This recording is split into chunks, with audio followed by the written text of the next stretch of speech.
Old Marley was as dead as a doornail. This must be distinctly understood, or nothing wonderful can come of this story I am going to relate.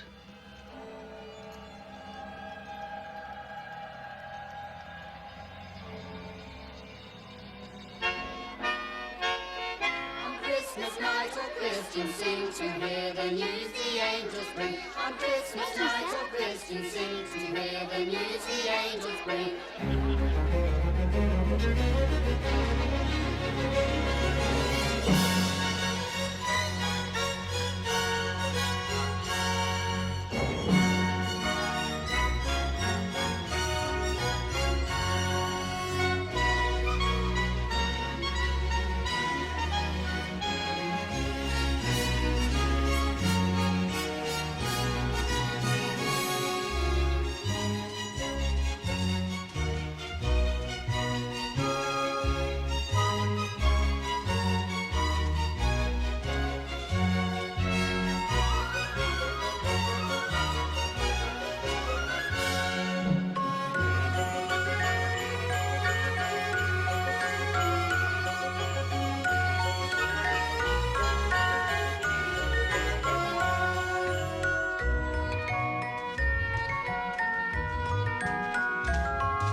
"7 years ago today."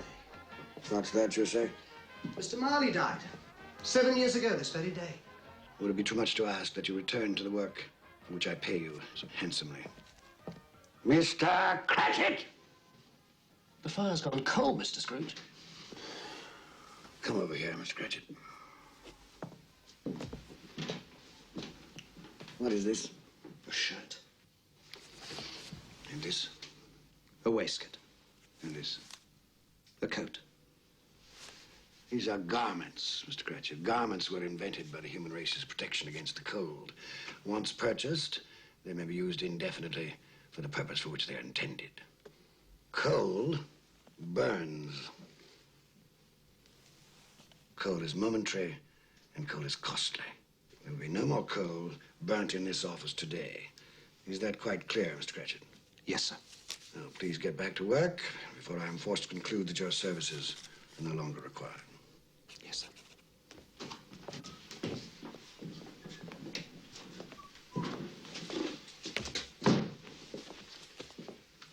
Merry Christmas, Bob Cratchit. And the same to you, Mr. Fred. Merry Christmas, Uncle. I said, Merry Christmas, Uncle. Humbug. Christmas a humbug, Uncle. Surely you don't mean that. I do. What's Christmas but a time for buying things for which you have no need, no money? Time for finding yourself a year older, not an hour richer. If I could work my will, every idiot who goes about with Merry Christmas on his lips should be boiled in his own pudding and buried with a stake of holly through his heart. Come now, Uncle. Neville, you keep Christmas in your way and let me keep it in mine. Keep it, but you don't keep it. Let me leave it alone, then. Much good it may do you, much good it has done you. There are a great many things from which I might have derived good, from which I have not profited, I dare say. Christmas among the rest. But I've always thought of Christmas time when it comes round as a good time, a kindly, forgiving, charitable time. A time when men and women seem by one consent to open their shut-up hearts freely to their fellow creatures. And so Uncle Bert has never put a scrap of gold or silver into my pocket. I do believe that it has done me good. And I say, God bless it.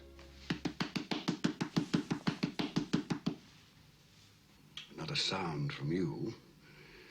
And you'll keep your Christmas by losing your situation.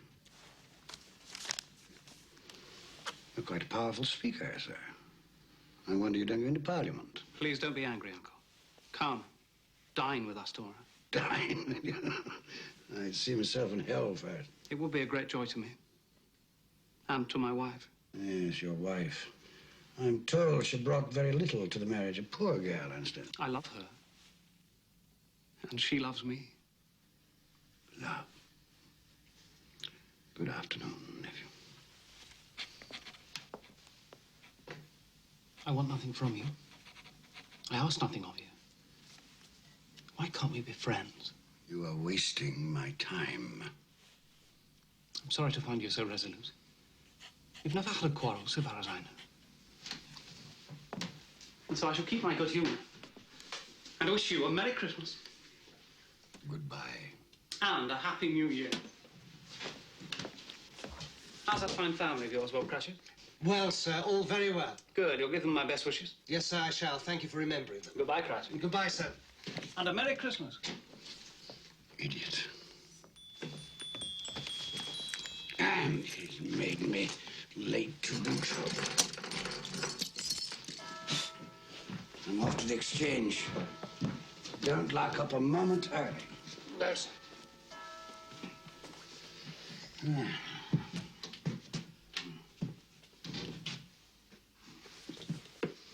You'll want all day tomorrow, I suppose. If it's quite convenient, sir.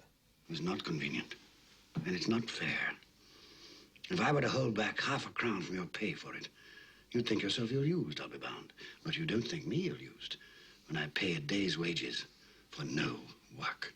Christmas comes but once a year, sir. Poor excuse for picking a man's pocket every 25th of December. I suppose you must have it.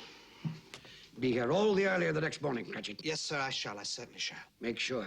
Yes, sir. And a Merry Christmas to you, Mr. Scrooge. Humbug. Ah.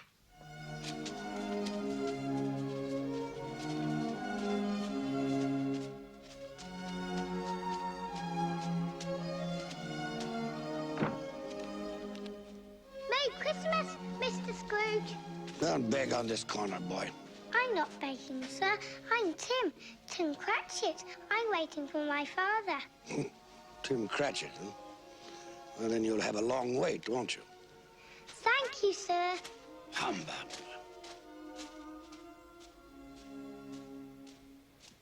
Our Saviour Christ and His Lady on Christmas Day, on Christmas Day. Our Saviour Christ and His Lady on Christmas Day in the morning. Clear the road. They with Out of the us way. Let sail me the through. ships all free on Christmas Day, on Christmas Day. They with us sail the ships all free on Christmas Day in the morning. His reason weak is and his shop and sorrow all his pay. He went to church but once a year, and that was Christmas Day.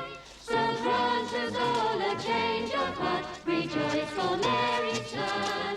Pray peace on earth to all mankind, God bless us everyone. Pay 18th of January, pay 18th of January. Any open market? Any open market? Buying here, buying. Ah, Ebenezer, we were afraid you weren't coming. It's almost closing, sir. Well, I'm here, aren't I? I said you'd be here.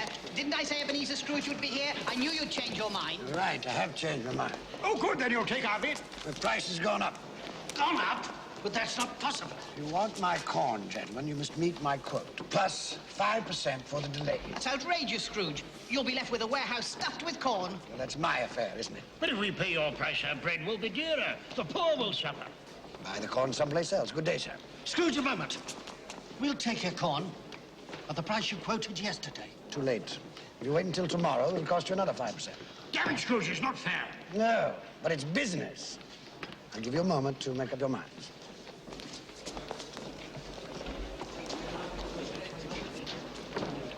All right, Scrooge, done and done. Very good, gentlemen. Now, make sure that a draft for the entire amount of this transaction is deposited with my clerk. I don't ship until I have the cash in hand.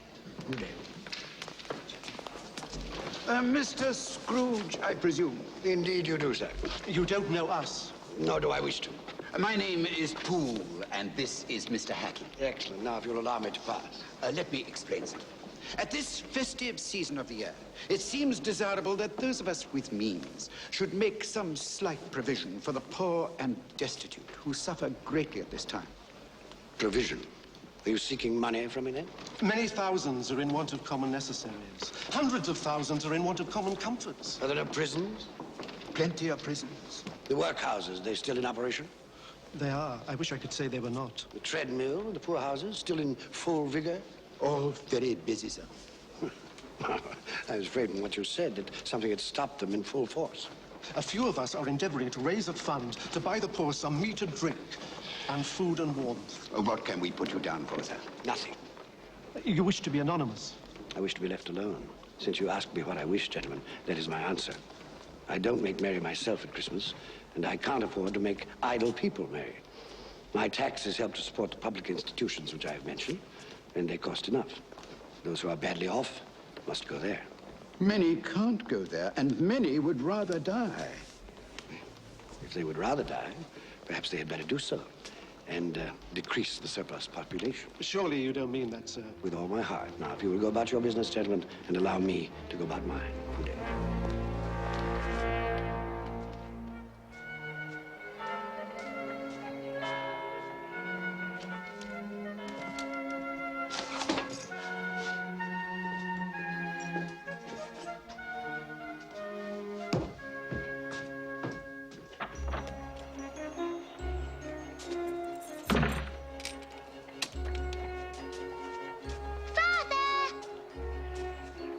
Tim, you must be frozen. I'm all right now. Could we go home by Cornhill and watch the boys and girls play in the snow? Of course we can. Tim, I'm to have the whole day off tomorrow. We'll be together, the whole family, for the entire day.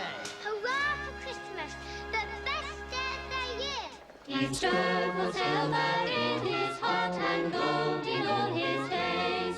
His reason weak, his anger shock, and sorrow all his pain. Look, They're having such fun, Father.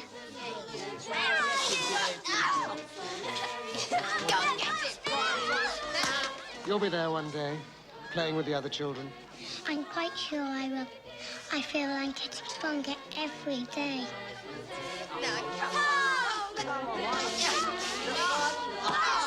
We must go home now. Your mother will be waiting for us. Yes, it's time to go home.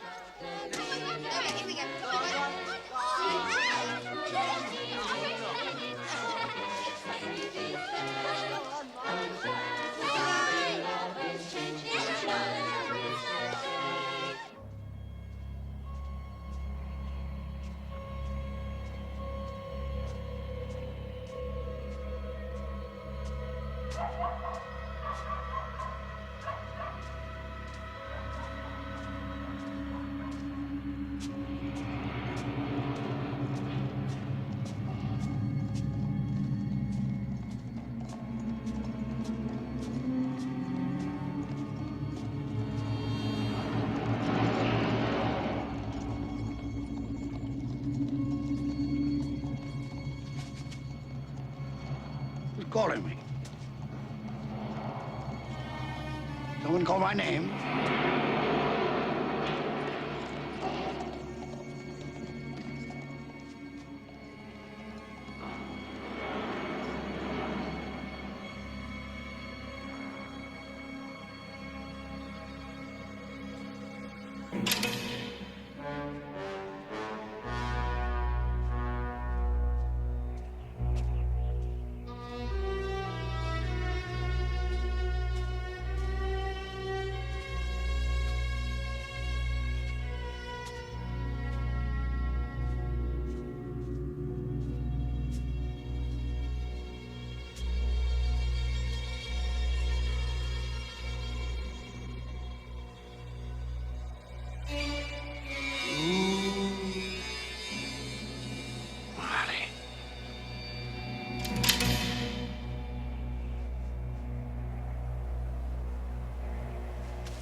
Humbug, sir. I won't believe.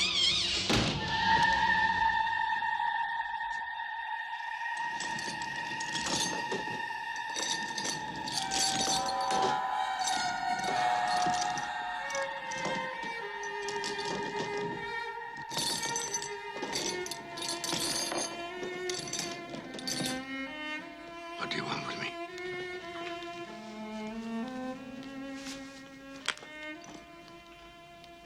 Much. Who are you? Ask me who I was. You're particular for a ghost. Who are you, then? In life, I was your partner, Jacob Marley. Can you sit down? I can. Well, do it, then.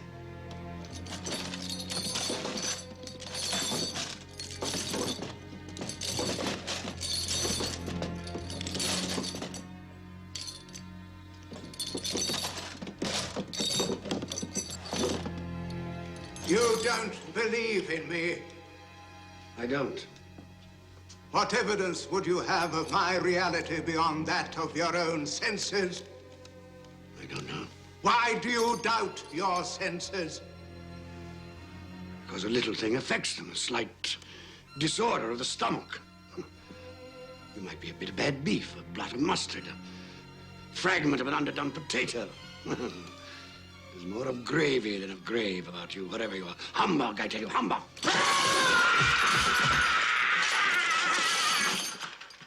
Mercy. Dreadful apparition. Why do you trouble me? Man of the worldly mind, do you believe in me or not? I do, I must. But why do spirits walk the earth? Why do you come to me? It is required of every man that the spirit within him should walk abroad among his fellow men and travel far and wide. And if that spirit goes not forth in life, it is condemned to do so after death. It is doomed to wander through the world and witness what it cannot share, but might have shared, and turn to happiness. You're chained. Tell me why. I wear the chain I forged in life. I made it link by link and yard by yard. Is its pattern strange to you? Or would you know the weight and length of the strong coil you bear yourself? It was as full, as heavy, and as long as this 7 Christmas Eves ago, you have labored on it since. It is a ponderous chain. I see no chain. Mine were invisible until the day of my death, as yours shall be. Jacob, tell me more. Speak comfort to me. I have none to give. My spirit never walked beyond our counting house. In life, my spirit never roved beyond the narrow limits of our money-changing hole. No doubt of that. You always were a good man of business. Business? Mankind was my business. The common welfare was my business. Charity, mercy, forbearance, and benevolence were all my business. The dealings of my trade were but a drop of water in the comprehensive ocean of my business. I'm sorry for you, Jacob. Is there anything I can do for you? For me? Nay, it is too late. But I have come for your sake, Ebenezer. Have you? Well, you always were a good friend. As part of my penance, I have been sent to warn you. And so you have? And to offer you a hope and chance of escaping my fate. You will be haunted by 3 spirits. 3 spirits? Is that the chance and hope you mentioned? It is. Well, in that case, I think I'd rather not. Expect the first tonight, when the bell tolls 1. Couldn't they all come at the same time, Jacob, and have it over? Expect the second on the stroke of 2. The third, more mercurial, shall appear in his own good time.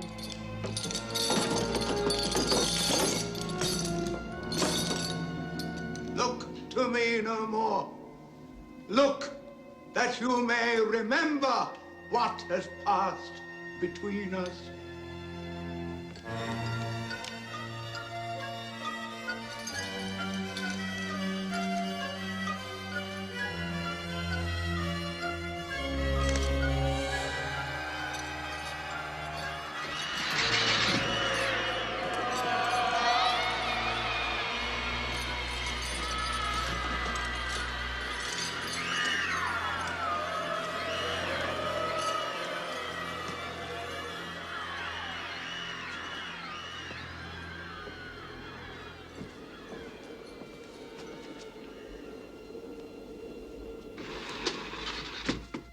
Humbug.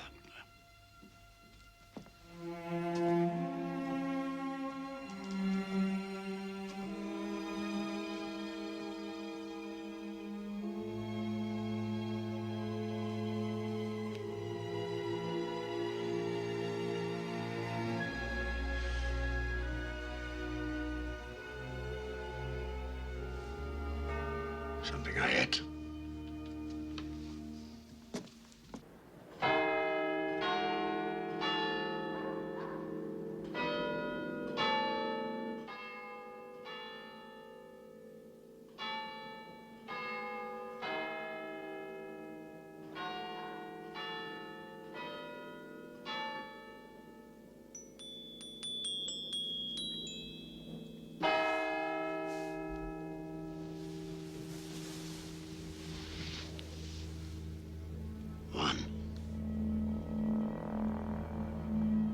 What was it Molly said?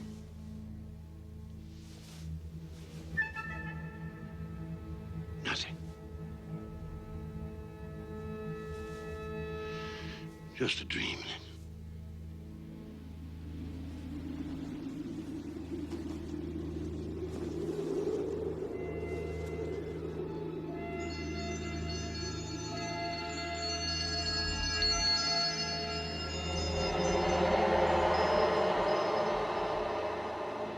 The spirit whose coming was foretold to me? I am. Who and what are you? I am the ghost of Christmas past. Long past? No, your past. Perhaps you would do me the favor of placing upon your head that cap which you hold in your hand. I bring the light of truth. Would you use this cap to put it out? I beg your pardon, I had no intention of offending. What business brings you here? It is for your welfare that I appear. I can think of no greater welfare than a night of uninterrupted sleep. Be careful, Ebenezer Scrooge. I speak of your reclamation. Well, if it's reclamation, then let's get on with it. Come.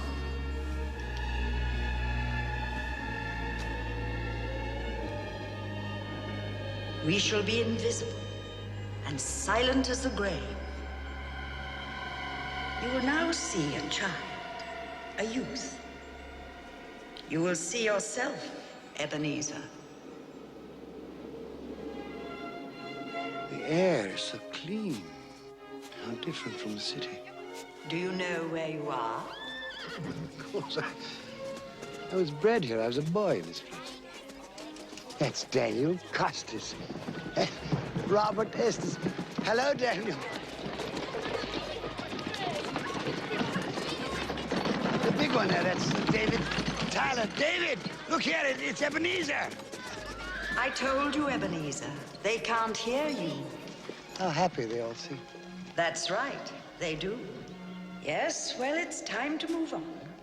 Come along, Ebenezer. You know the way. I could walk it blindfolded. Your school. I remember. And it's Christmas Day.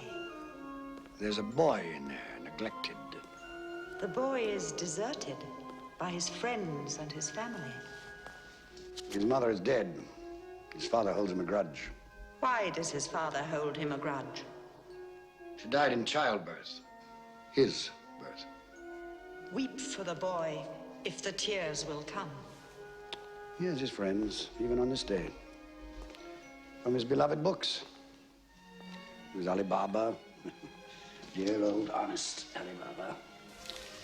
And the Sultan's groom, turned upside down with a genie. But not a real child to talk to. Not a living person. Robinson Crusoe, not real. And Friday, and the parrot with green body and yellow tail, not real. He made do, this boy. Let us see another Christmas day. When you were a youth. Fan. Fan! Dear, dear brother. Come to bring you home, dear brother. To bring you home. Home.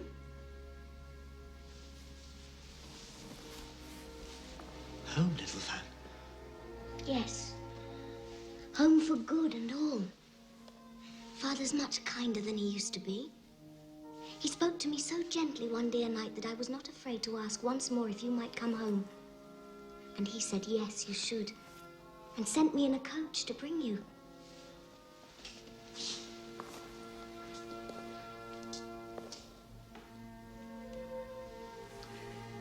You're quite a woman, little Fan.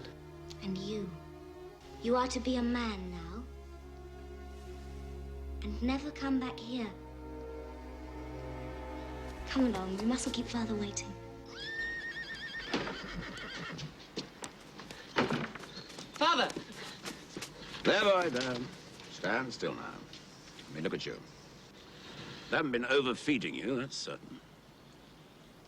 I've grown, I think. Yes, most boys do.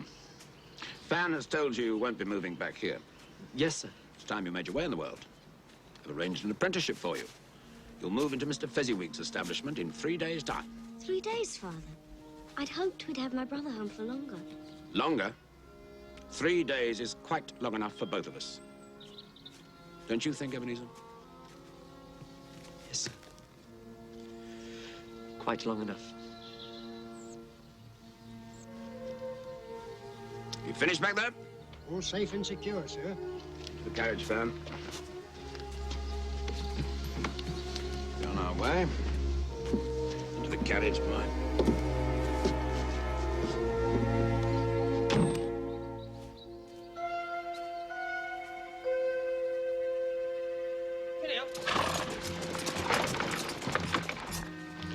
Fan pleaded for more time, but my father was a very stern man.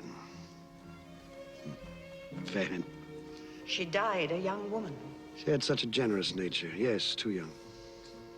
Old enough to bear a child.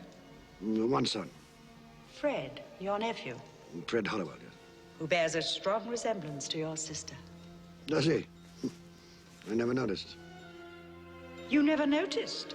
I'm beginning to think you've gone through life with your eyes closed. Open them. Open them wide.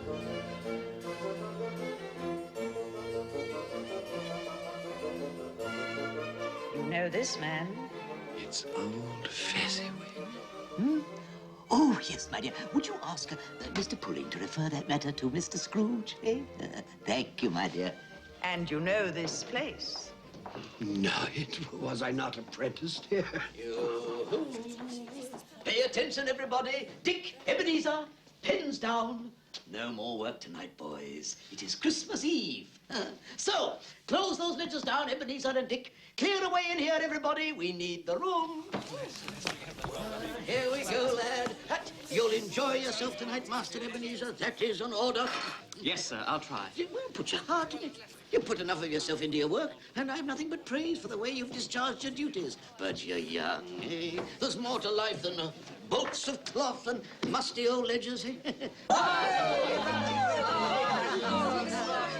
It's Mrs. Fezziwig and the 3 daughters and their suitors. Happy Christmas to you all. Merry Christmas.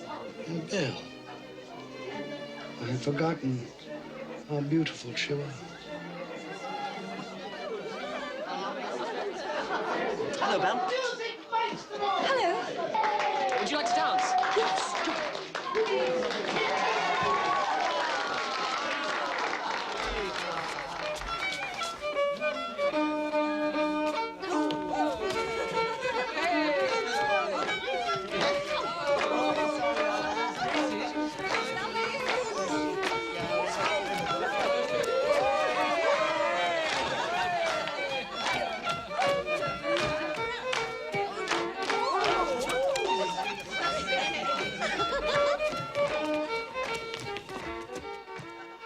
How long since you danced, Ebenezer?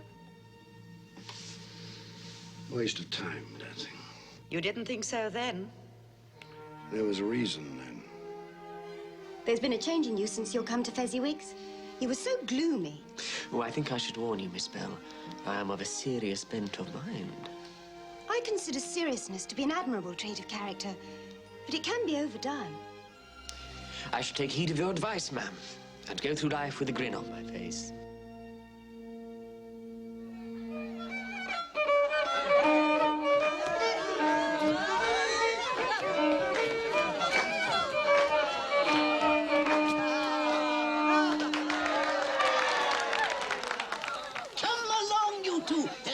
Sir Roger de Coverley. Time enough to sample the punch when you're old and fat like me, eh? Oh, I'd best partner my wife before that young scamp goes dancing off with her. Oh, what a difference it makes, Ebenezer, to travel the rough road of life with the right female to help bear the burden, eh?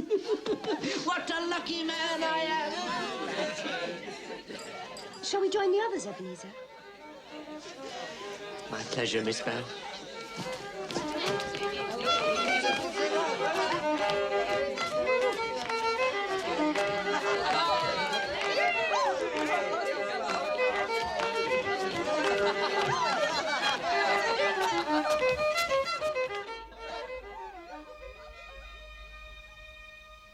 Old Fezziwig. A silly man. Silly? Why silly? What did he do, after all, to deserve the praises of those apprentices? Spent a few pounds, danced like a monkey, beamed a great smile. Well, the happiness he gives, I gave, was quite as great as though it had cost £1,000. Just small things.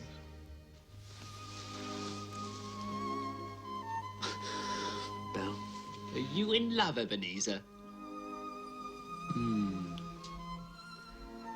The thought had occurred to me. She's too good for you. One day, when I've made my fortune, then I'll deserve her. It was a night never to be forgotten. Never.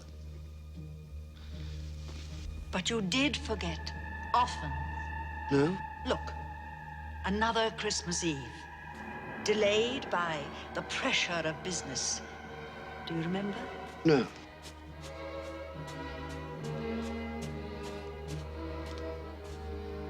Hello, Belle. Now do you remember? Sorry I'm late.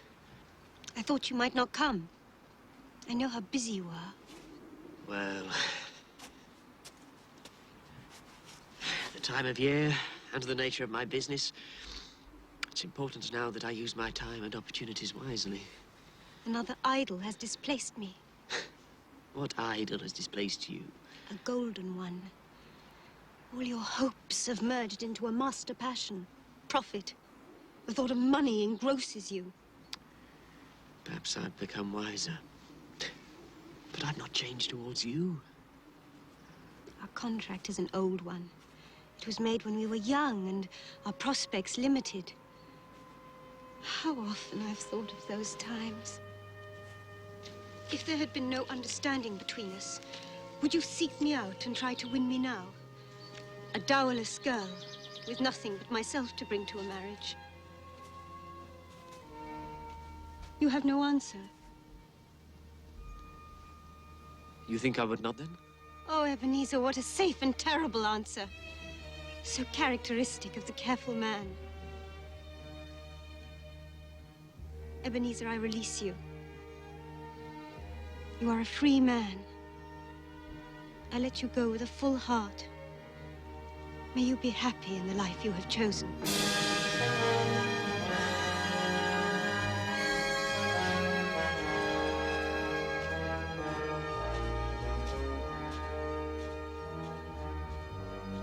I almost went after her.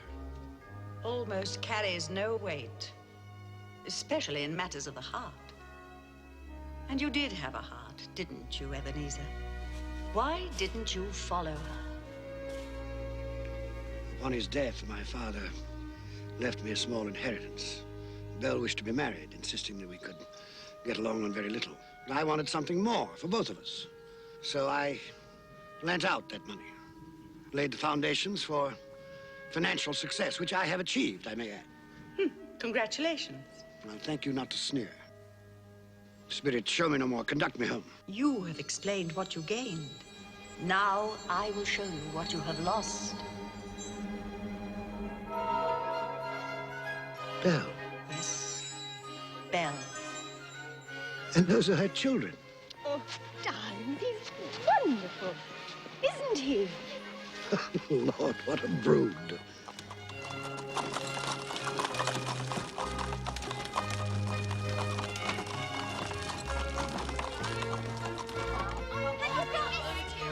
Hello, hello.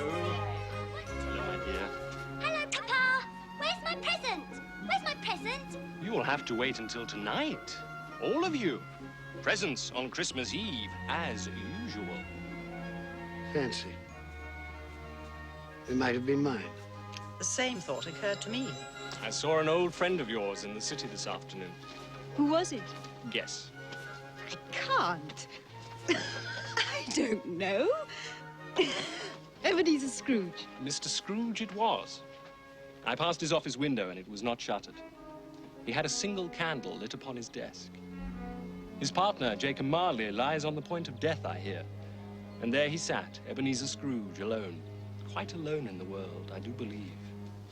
Poor Ebenezer. Poor wretched man. Spare me your pity. I have no need of it.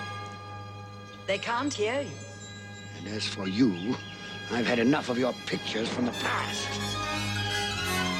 Leave me. Haunt me no longer. Truth lives. Truth lives. Truth lives. Truth.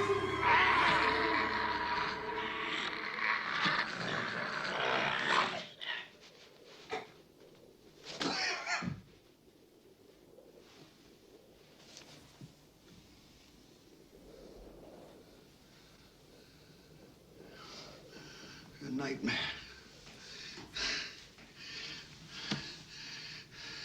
Horrible nightmare. Oh. God. Let me sleep. Let me sleep in peace. Peace.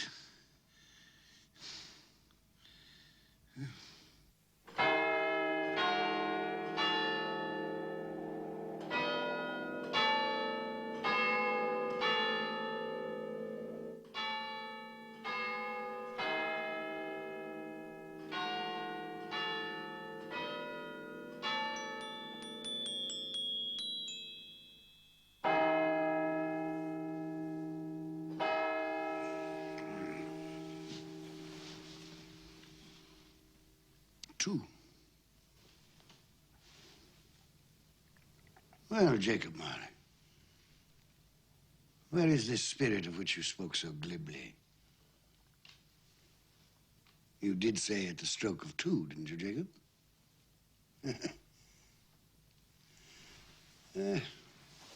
Mistaken in death, as you were in life, old partner.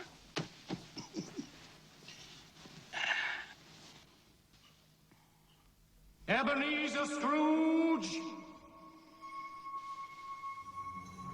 Ebenezer Scrooge!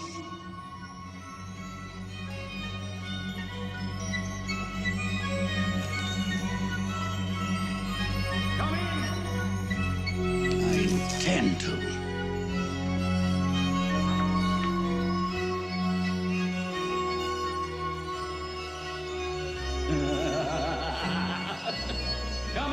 know me better, man.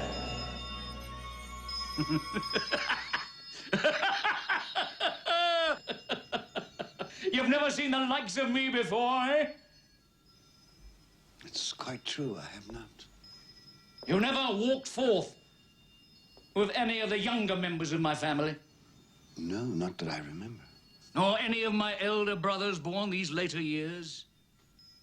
I'm afraid not, no. Do you have many brothers, Spirit? Over 1,800! Tremendous family to provide for. Take hold of my robe, Ebenezer Scrooge.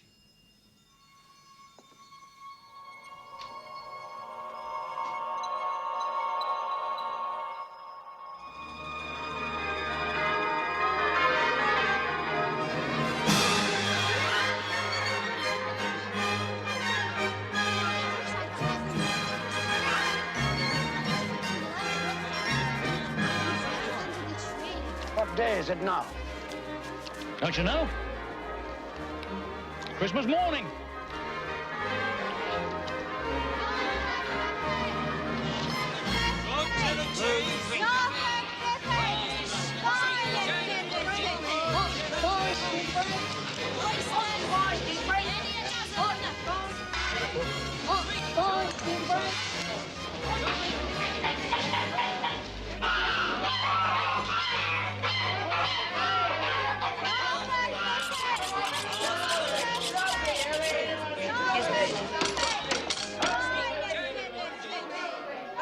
There's a lot of buying, isn't there? Oh, Ebenezer, is that all you can see? Follow me, and I'll show you to what good use these wares can be put. Is there some peculiar power which emanates from your torch? Oh, yes. There is.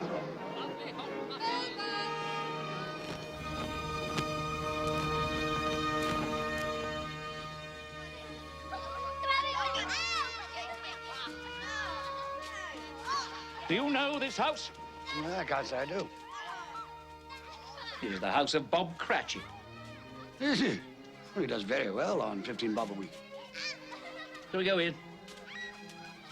I wouldn't want to disturb him. As with Christmas past, we shall be invisible and unheard. I wonder what's keeping your father. He's probably stopped to talk to the parson. Father always likes to compliment him on his sermons. I do hope the pudding's a success this year. No one makes a better pudding than you, Mother. Peter, save some for the rest of the family. Just testing the cooking, Mother. I'm sure they'll manage very well on their own without your help, young man. Hello, Mother. Hello, Mother. Smell the goose cooking, Martha. Yes, it makes my mouth water. Mine too. I can't wait. Well, you'll just have to. Now run along with Martha and help her butter the bread thinly. Here they are. Merry Christmas, everyone! You're late, Bob Cratchit. Oh, and you're quite like an icicle, Tim. You've been dawdling. Father had a long talk with the minister. Thought as much. Come, Tim, listen to the pudding hissing on the fire. It's like a giant snake inside the copper. Go along with your brother and sister, Tim. I'll begin the wine. Off you go, then. Come on. How did you behave in church? As good as gold. Better. Mother's very worried if it'll turn out all right. Look how they support him. You're as nice as... What did you say? Nothing. It's, nothing. Somehow he gets thoughtful sitting by himself so much. He thinks the strangest things. He told me coming home that he hoped that the people in church saw him because he was a cripple, and that it might be pleasant for them to remember on Christmas Day who it was that made lame beggars walk and blind men see. It seems to me that Tim is getting stronger every day, that his limbs are growing, that he's in better spirits, it seems to me. Yes, Bob. I'm sure you're right. He is getting stronger. Well, we're all here. That's the important thing. Belinda, help me with the goose. Yes, Mother.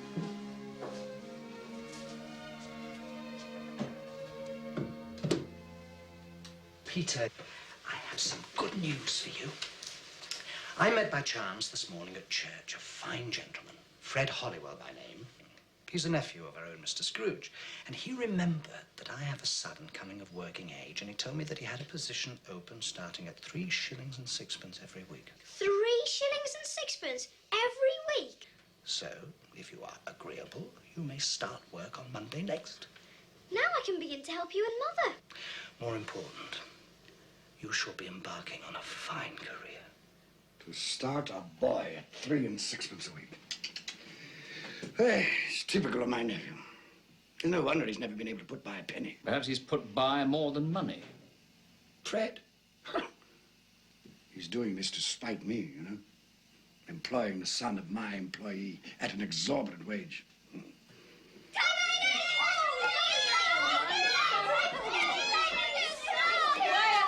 Quiet, children, quiet.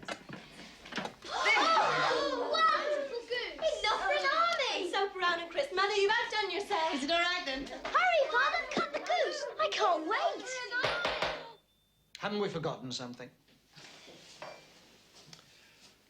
Lord, we thank you for the bounty you have placed before us. We thank you for this day of love and joy. We thank you for allowing us to be together, to share with each other and with you the fullness of our hearts on this special day. Amen. Amen. Amen. Amen. Amen. What? You say something? No. No. I thought I had... No, I said nothing.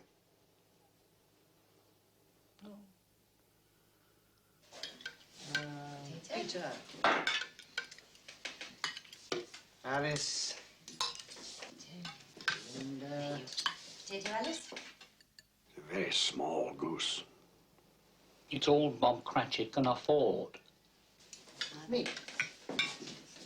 Are we all served? Yes, Yes, Then let's begin. And a Merry Christmas to us all. A Merry Christmas to us all.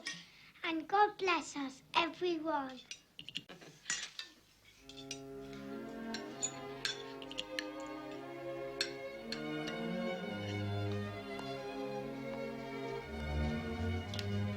Tell me, Spirit, will he live? I see a vacant place at this table. I see a crutch without an owner, carefully preserved. If these shadows remain unaltered by the future, the child will die. No, say he will be spared. If these shadows remain unaltered by the future, none other of my species will find him here. But if he is to die, then let him die, and decrease the surplus population. You use my own words against me. So perhaps in the future you will hold your tongue until you have discovered what the surplus population is and where it is. It may well be that in the sight of heaven you are more worthless and less fit to live than millions like this poor man's child.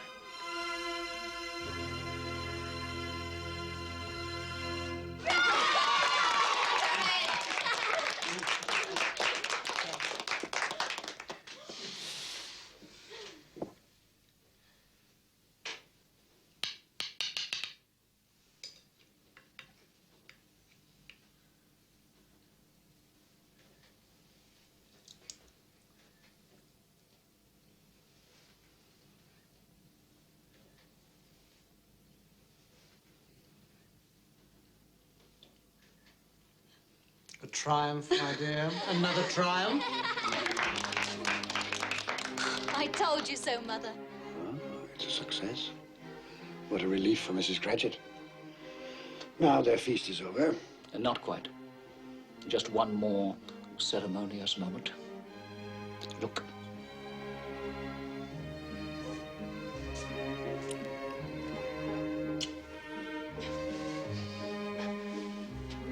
Now, I would like to propose a toast to Mr. Ebenezer Scrooge, the founder of our feast. Mr. Scrooge.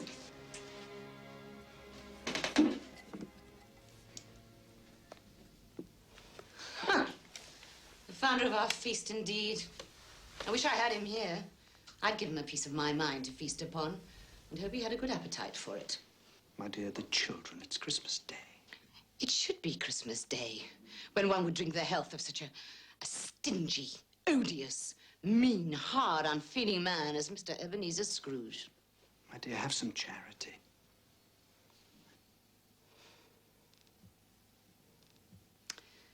Oh, well. I'll drink his health, for your sake, and the day's sake, but not for his. Long life, Mr. Ebenezer Scrooge. A Merry Christmas and a Happy New Year. I've no doubt his Christmas will be very merry, and he'll be very happy. Mr. Scrooge. Mr. Scrooge. Mr. Scrooge. Mr. Scrooge. Mr. Scrooge. Mr. Scrooge.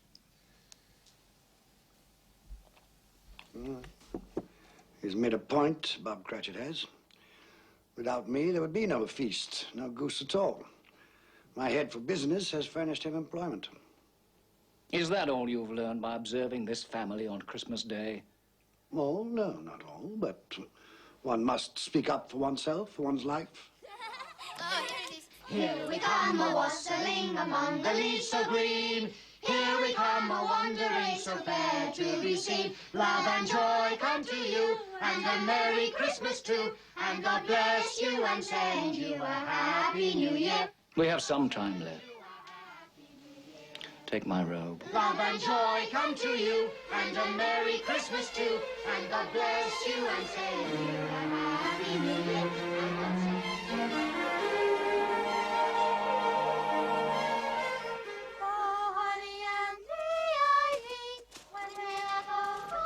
Where are we now? Just a street. Any street. This house. We'll go in here. Think it might amuse you. I'm in no mood to be amused.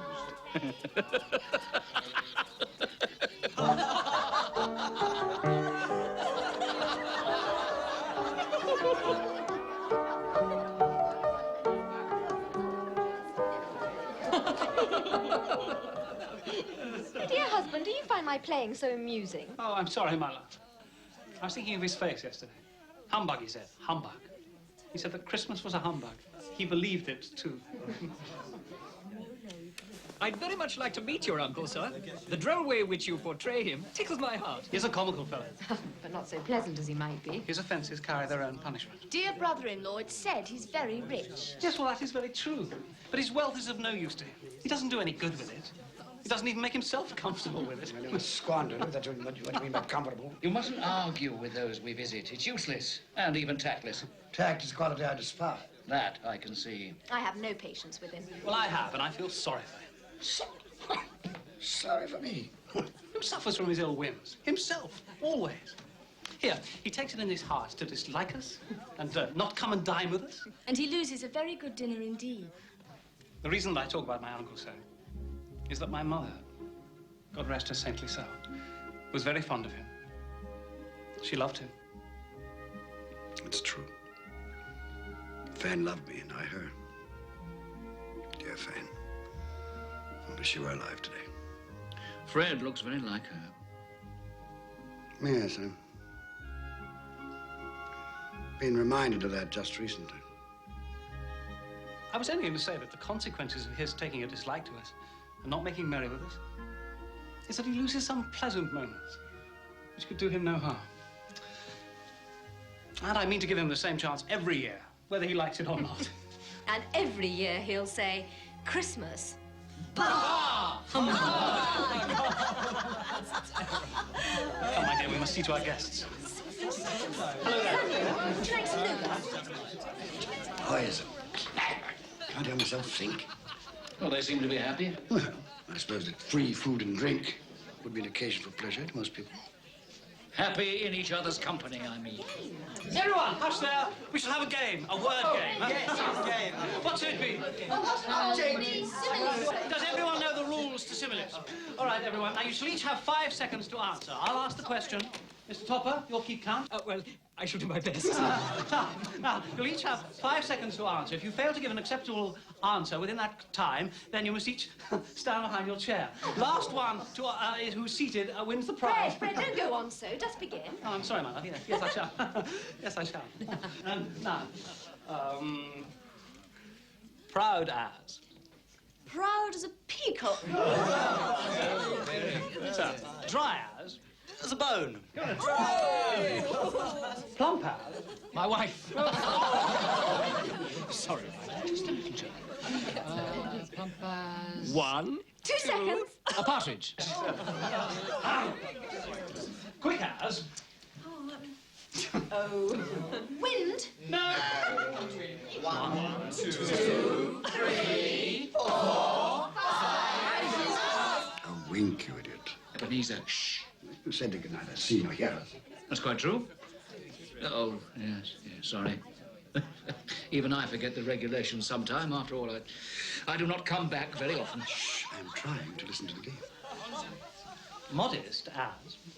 A maiden. No. Well, I'm sure it's a well-known simile. Well, I was thinking of modest as a violet.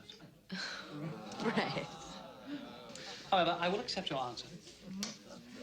Janet. Attempt. Tight as. Tight as... A drum. Anyone knows that. Tight as. Not very bright, my nephew's wife. Tight as your Uncle Scrooge's purse strings. Oh, Janet, that's quite wrong. And your time is up. You've lost and you must stand behind your chair. Tight as a drum. That's what I was thinking of. Good for you, Fred. The boy's got a head on his shoulders. And as for the laughter at my expense, Spirit, I'm inclined to overlook it in view of the general gaiety of the evening. It is now time to leave this pleasant scene. We have one more visit to make before my time is done. Take hold of my robe. Sly as. A fox. Yes. Red as. Red as a rose. Yeah. Silent as. The night. No. A mouse. Not at all. No, I know. The grave. Where are we now? I'm sure I don't know this place. The name would mean nothing to you. It's a place, like many in this world.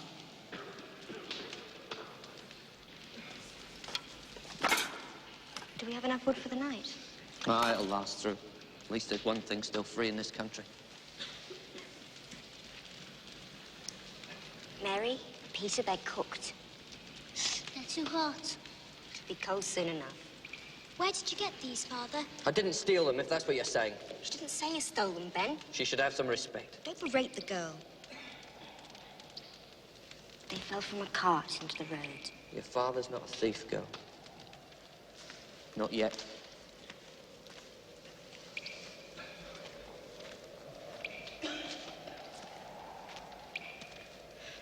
Why are these people out here? Men and women in rags, children eating scraps.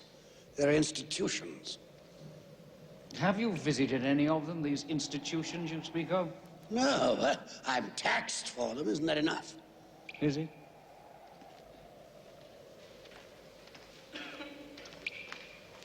Ben, come back to the fire. Look at these hands, Meg. They're hard hands. They've done hard work. I want to work. I want to have bread for my children. It's not right that there's no work. We're together, Ben. That's the important thing. I love you, Meg. I love the children. Tomorrow, take the children and go to the parish poorhouse. No. No. I'd rather we all drowned in the river than go to one of those places and be separated forever. Until I get work. No. Ben, we're a family. We stay together. Come.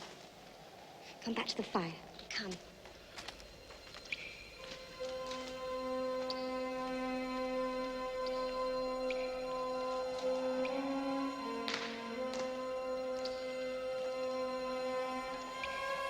How do you show me this? What has it to do with me? Are they not of the human race? Look here, beneath my robe.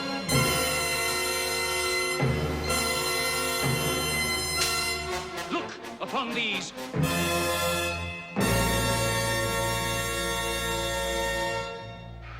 What are they? They are your children. They are the children of all who walk the earth unseeing. Their names are ignorance and want. Beware of them. For upon their brow is written the word doom. They spell the downfall of you and all who deny their existence. Have they no refuge, no resource? Are there no workhouses? Are there no prisons?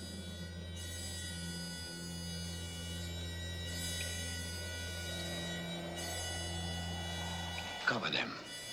I do not wish to see them. I thought as much.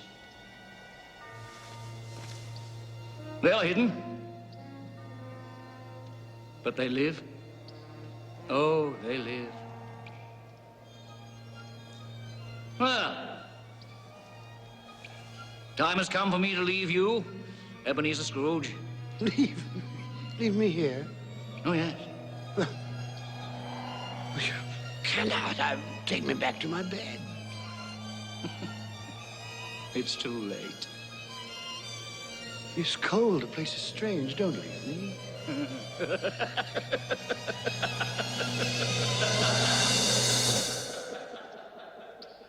Spirit, come back. I wish to talk.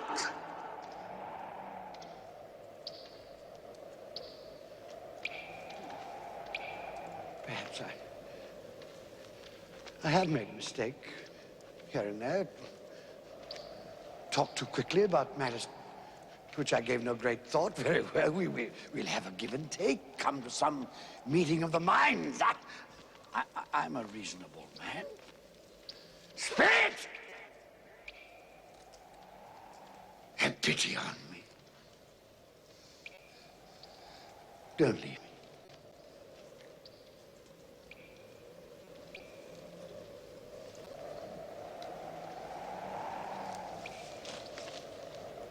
What have I done?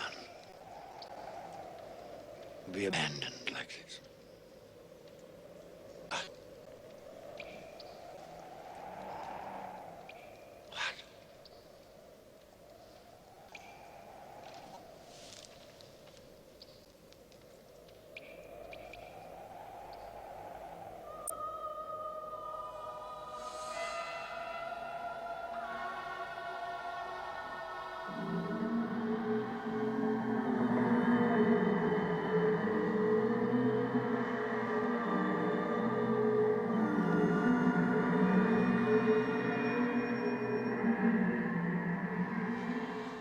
Are you the spirit which Jacob Marley foretold would visit me?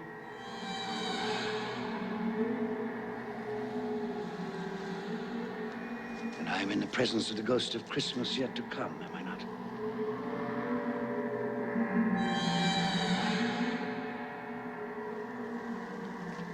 You're about to show me the shadows of the things that have not happened, but will happen in the time before us. Is that so? I fear you more than any specter I have seen.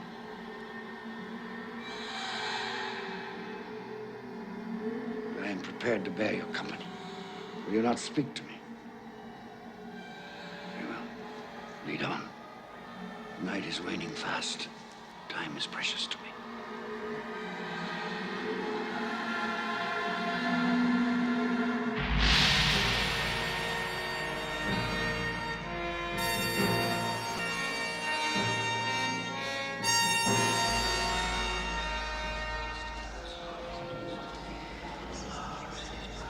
This place, I know it very well. The exchange, it's like a second home to me.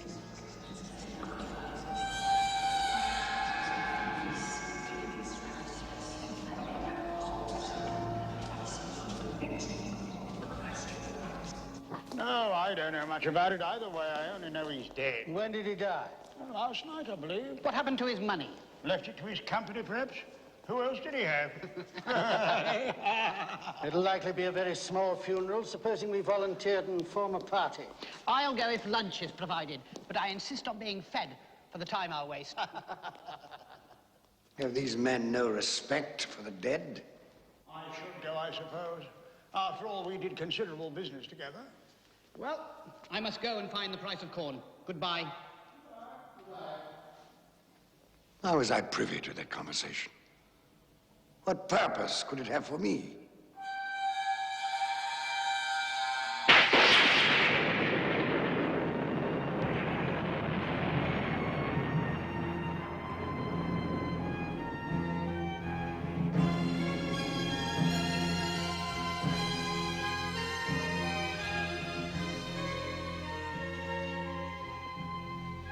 Merciful heavens, what is this?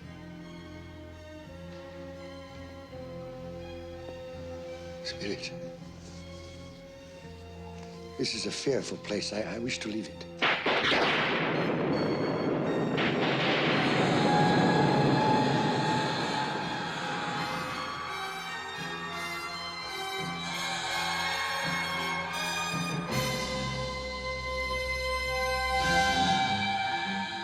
No, I will not. This you cannot make me do. I say I understand you. That is sufficient moment. Furthermore, there must be someone in this city who feels some emotion because of this man's death. I demand person.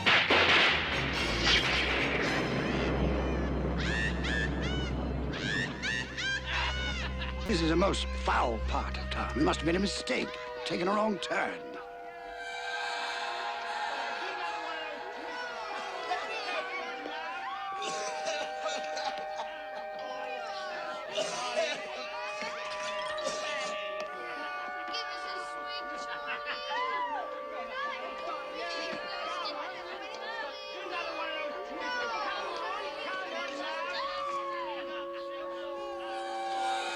In there?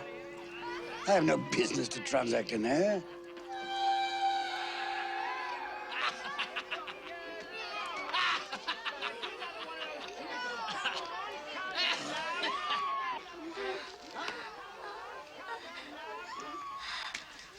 Well, open it up, Mrs. Gilbert. Am I to pay you for goods I haven't seen? You'll not ask me how I came by these. Every person has a right to take care of himself. That's my motto. Well, he always did. And who's the worse for the loss of a few things? Not a dead man, I suppose. No, indeed. I mean, if he'd wanted to keep him after he was dead, the wicked old screw, why wasn't he more natural in his lifetime? If he had been, he'd have had someone to look after him when he was struck with death. Instead of lying there, gasping out his last, alone, by himself.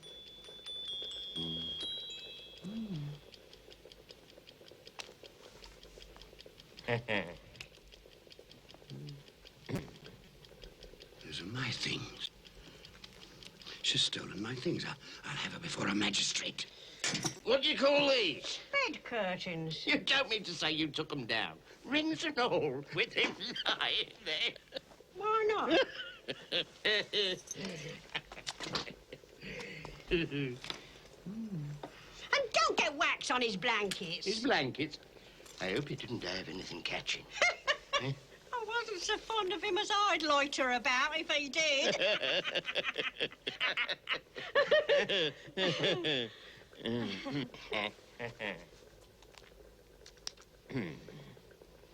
Well, what's your offer then? 4, 6, 5, 3, 6, 2, 4. Those are not my things. Yes, they are similar, but the person she speaks of, that could not be me. A similarity, perhaps. £1.5 3. Not a penny more if I was to be boiled for it. You're hardened, Joe, and no mistake. I'm always kind to the ladies. That's the way I ruin myself. Spirit, what perversity is this? I asked to see some emotion in connection with this man's death. You show me only greed and avarice. Let me see some tenderness, some depth of feeling.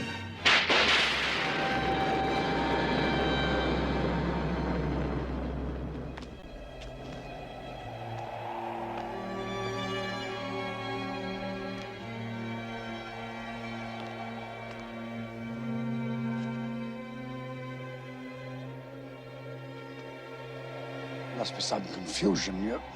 Your fellow spirit brought me here earlier. Very well. You're devilish hard to have a conversation with. Suffer the little children to come unto me, and forbid them not, for such is the kingdom of God. Verily I say unto you, whosoever shall not receive the kingdom of God as a little child, he shall not enter therein. This color hurts my eyes.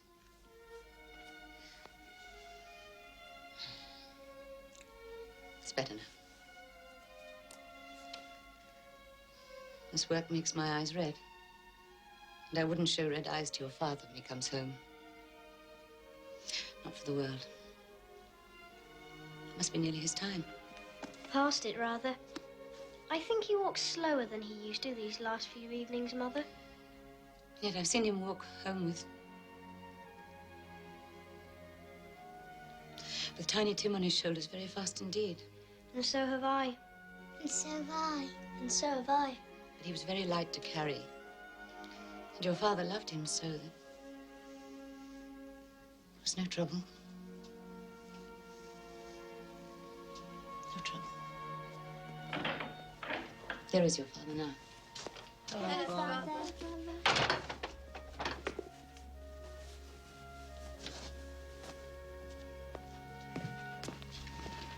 Hello, my dear. Hello, my dear ones. Hello, Father. You're late. We were worried about you. I'm glad you're home, Father. I am too. You've become quite a little harmful. The reason that I'm late is because I walked by there today. Today? I couldn't keep away. It's so quiet and green. You shall see it on Sunday. We shall all go on Sunday. I promised him that every Sunday I would walk. My little child. My little child. Father, please don't grieve so. No, I'm sorry. I have all you. A blessing to be thankful for. Do you know who I saw in the street today? Mr. Scrooge's nephew, Fred. And he greeted me in his usual cheerful way. And he saw that I was a little sad. He asked me what was distressing me. And when I told him, he said that he was heartily sorry for it. And, Brothers, Tim is out of all of us. And for his sake, we must go on living. So long as we love one another, he will always be alive. Yes, of course, my dear. But however and whenever we are parted from one another, I'm sure that none of us will ever forget poor Tiny Tim. No, never, never, never. And when we recollect how patient he was, and how mild, although he was but a little child, I'm sure that we will not easily quarrel among ourselves. I am a happy man. I am a truly happy man. I asked for tenderness and depth of feeling. And you've shown me that. Nothing more I need see. Take me home.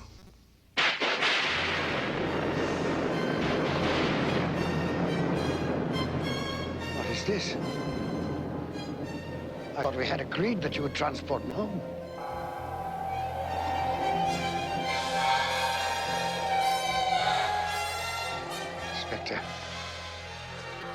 Something informs me that the moment of our parting is at hand. I know it, but I know not how. Tell me, what man was that whom we saw lying dead?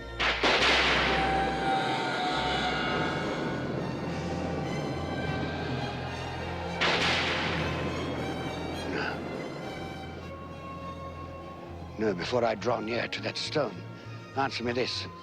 Are the things you have shown me the shadows of the things that will be? Are they the shadows of the things that may be only?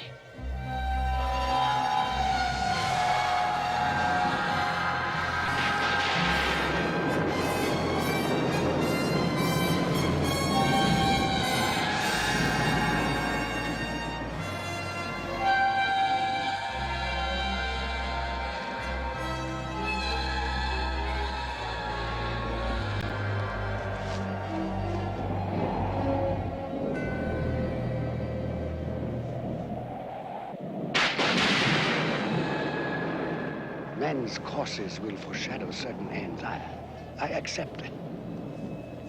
But if those courses be departed from, the ends must change. Tell me that is so by what you show me.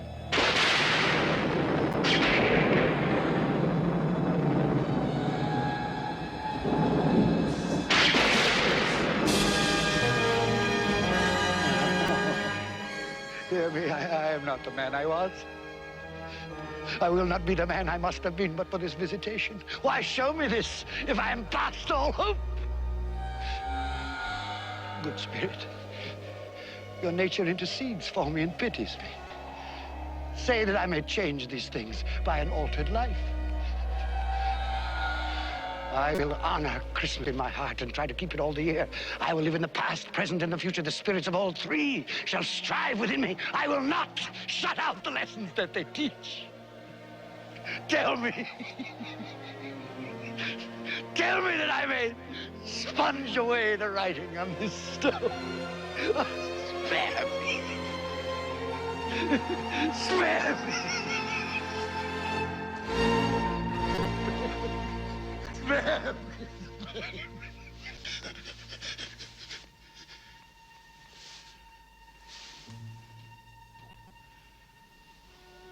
My own room.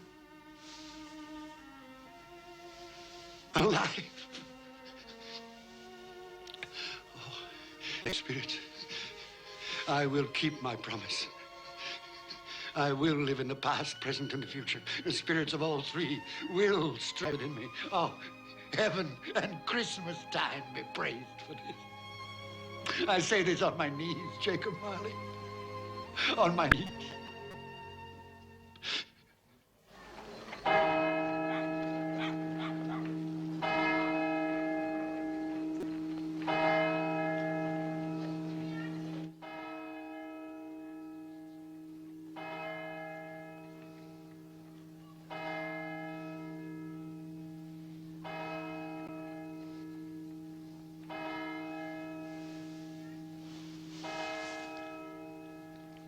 O'clock. And daylight. But what day? Hello, you there, boy. Me, sir? Yes, you, my good fellow. What day is today? Today? Why, it's Christmas Day, of course. Christmas Day. I haven't missed it. The spirits did it all in one night. Well, they can do anything they like. Of course they can. Hello, my fine fellow. Hello. Do you know the poulterers in the next street but one, on the corner?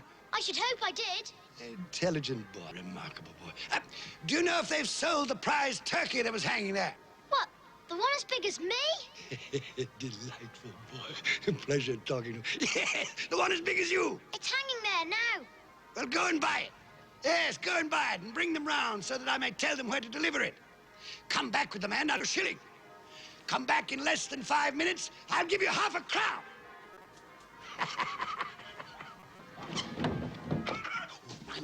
I must dress myself. So much to do. I don't want to lose any time. I was like a feather. I'm as happy as an angel. I'm as merry as a spoon. giddy as a drunken man. Merry Christmas to everybody, and a Happy New Year to the world!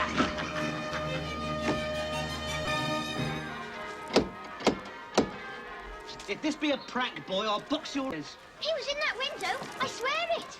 Oh, there you are. This boy here says you wish to purchase this turkey here. Yes, quite right. Here's your half-crown for a service well rendered. Thank you, sir. Splendid boy. Now, here is an address and the price of the turkey. You'll take this fine bird to Bar Cratchit in Camden. The directions are all written down. You leave immediately this very moment. Yes, sir. You'll say only that it comes from a friend. It must be there in time for Christmas dinner. It would not. Good fellow. Here's a little... Oh, thank you, sir. Ah, here. Not at all often. Hey, sir. Merry Christmas. Wonderful day.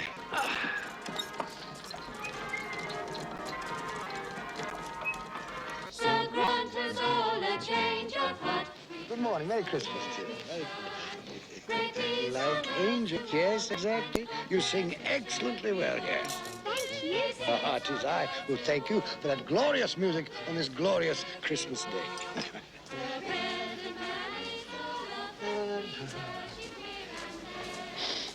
Good morning, gentlemen.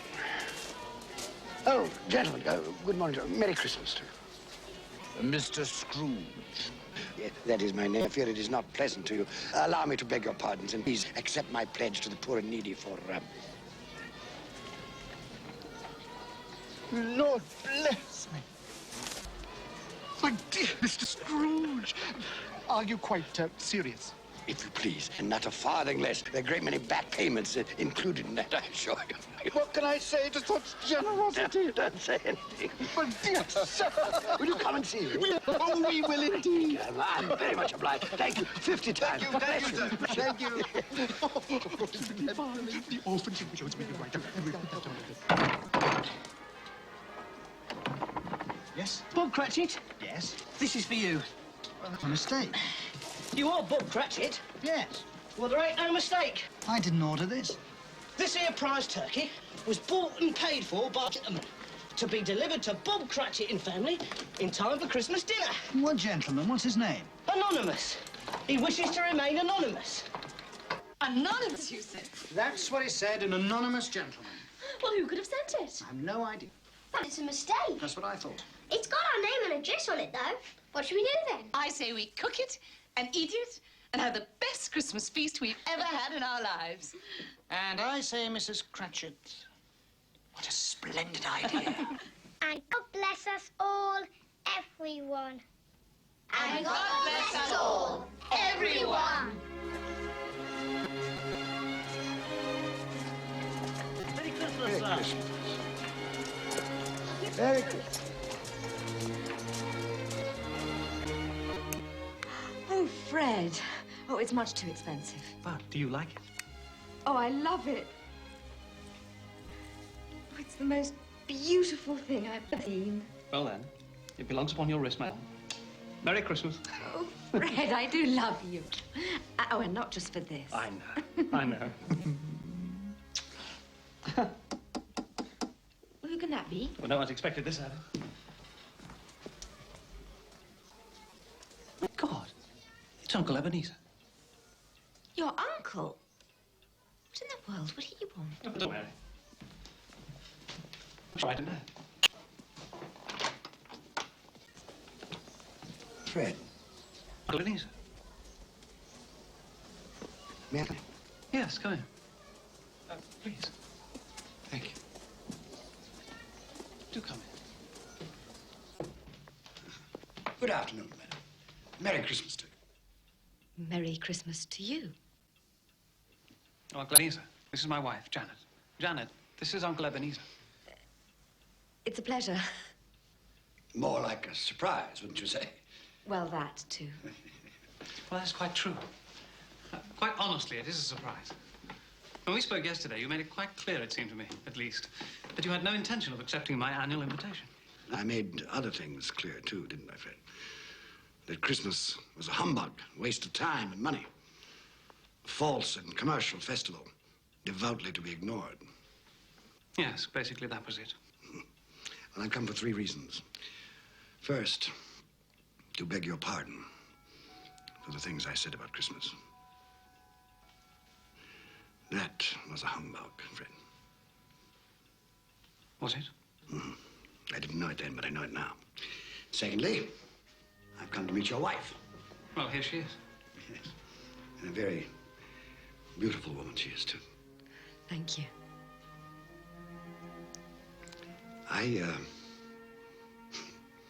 I was in love once.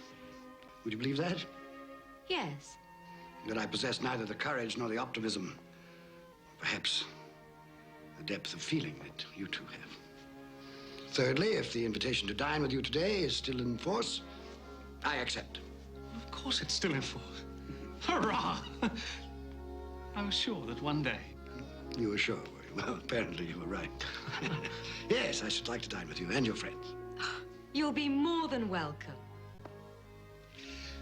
You like games, don't you? Yes. Yes, as a matter of fact, I do. Do you ever play similes? It's one of our favorites. Perhaps we could play today. Quite possibly. I'm very glad. And should the phrase tight as be thrown out, the answer is a drum. Why, yes, so it is. Good.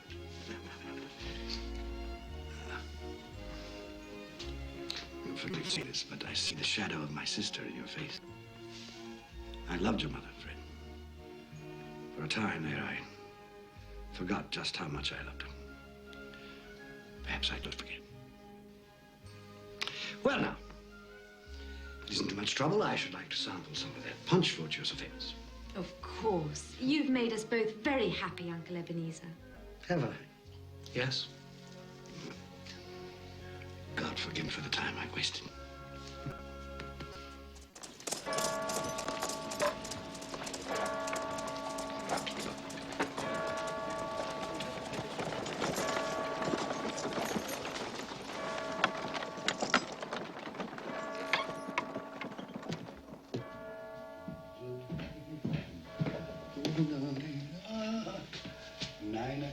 Late again, eh, Cratchit?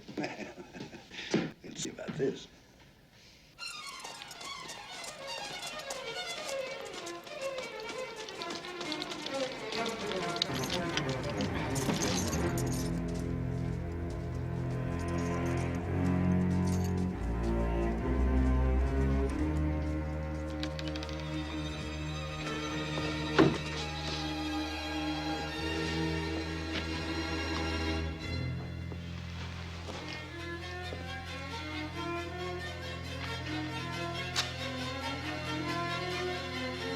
Mr. Cratchit!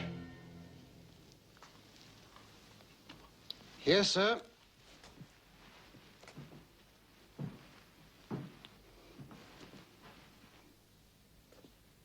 Do you know what time it is? Yes, sir. What time is it? 18 minutes past the hour, sir. 18.5 minutes past the hour.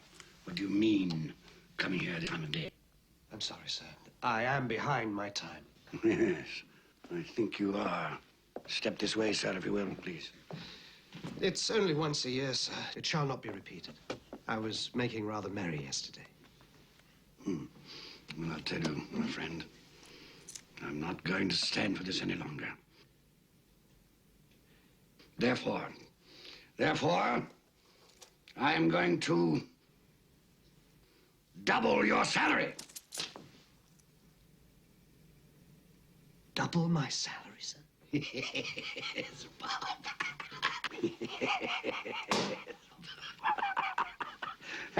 A Merry Christmas to you.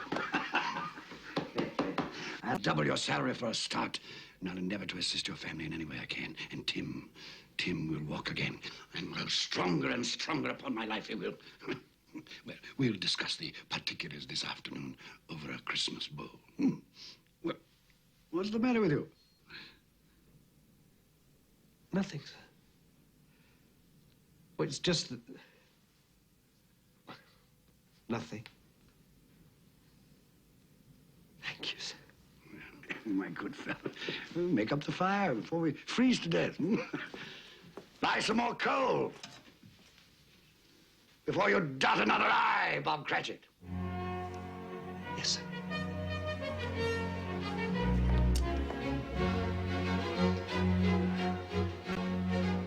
Ebenezer Scrooge was better than his word. He became as good a friend, as good a master, as good a man as the old city knew. And to Tiny Tim, who did not die, he was a second father. It was said of Ebenezer Scrooge that he knew how to keep Christmas well, if any man alive possessed the knowledge. May that be truly said of us, and all of us. And so, as Tiny Tim observed, God bless us, every one.